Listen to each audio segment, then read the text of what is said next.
if you're faced with, I have this philosophy that if you're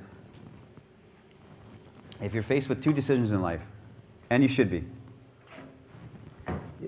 two decisions in life, you can go this path or this path. Always take the path that will give you the best memories. That's it.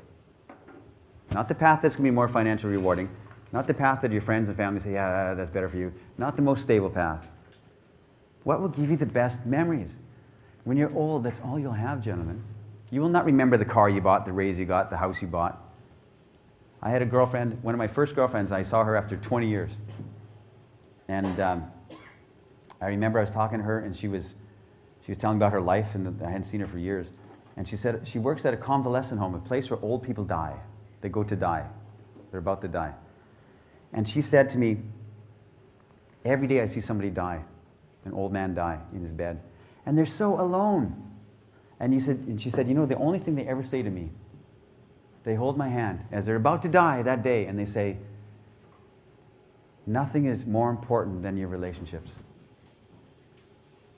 And I wish I would have concentrated on that. Your relationships are the only thing.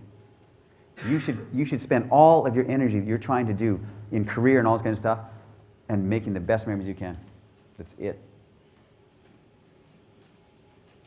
That's how you should live your life. Make the best memories. That's all you're going to remember when you're old. Those old men dying. You know what she said? She said, I would crawl in bed with some of those old men sometimes because they're so alone. They're dying that day, and they're going to die. And I would crawl in bed just to give them some kind of human comfort, human connection, because they're so alone. That's the only thing, guys. Concentrate, maximize your relationships.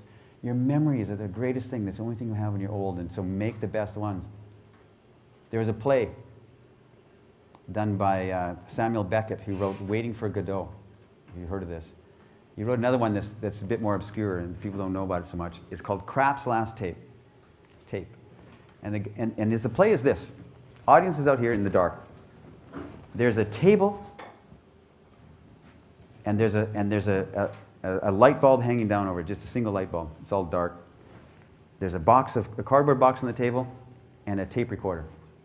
And this old man comes out. He's 75 years old, and he's like scratching himself, swearing and muttering. It's his birthday. It's his birthday. It's a one-man play. It's his birthday. And he sits down at the table, and he's muttering and he's swearing and looking at himself.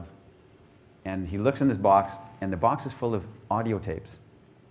Because every year since he was a young man, on his birthday, he recorded his thoughts. So he's got all these years of tapes. And he's about to record his thoughts again. So he's sitting there, he pulls out a tape, and he sees himself when he was 21 years old. And he takes the tape and he puts it in the machine, muttering to himself, like talking. And he pushes play, and he hears his young voice, 21 years old, say, wow, I've got these great dreams. And all this excitement and the innocence and naivete in his voice, all the ambition.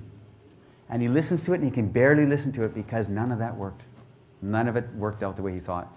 All of those dreams and ambitions, and he just met a girl, and I'm so excited for this girl I met. She's 20 years old, and he's listened to it. He can't bear to listen to it. He fast forwards and listens more, fast forwards and stops, fast forwards, stops, goes to this tape like this, and he pulls it out and he throws it aside.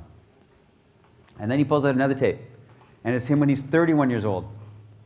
And he puts it in, he starts to hit play, and his voice has a bit more gravity to it now. And he hears his older voice, his 31-year voice, talking, say, boy, I just listened to my 21-year-old tape, and what a fool I was. But now I know. I'm 31. My career's starting to take off. I'm starting to get this relationship with this girl. It's starting to go. And he's listening to that, and he can't bear it either, because none of that works out. It all fell apart on him. And he can't bear it, so he's fast-forwarding, fast-forwarding. He listens to all these different tapes, muttering, listens to his ambitions, his dreams, all this stuff, all these years. And he gets to one tape, and he pushes play, and he hears his voice say this. I'm paraphrasing. It says this. And then we lay down in the bottom of the boat, her and I.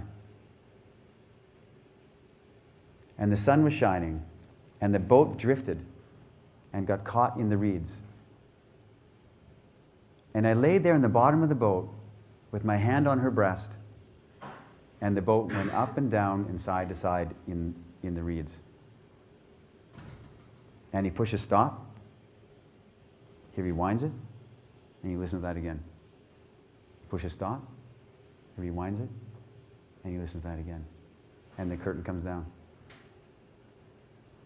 The only thing, gentlemen, you'll ever remember when you are old is those moments when you laid in the bottom of a boat with your hand on the girl's breast who loves you, who you love.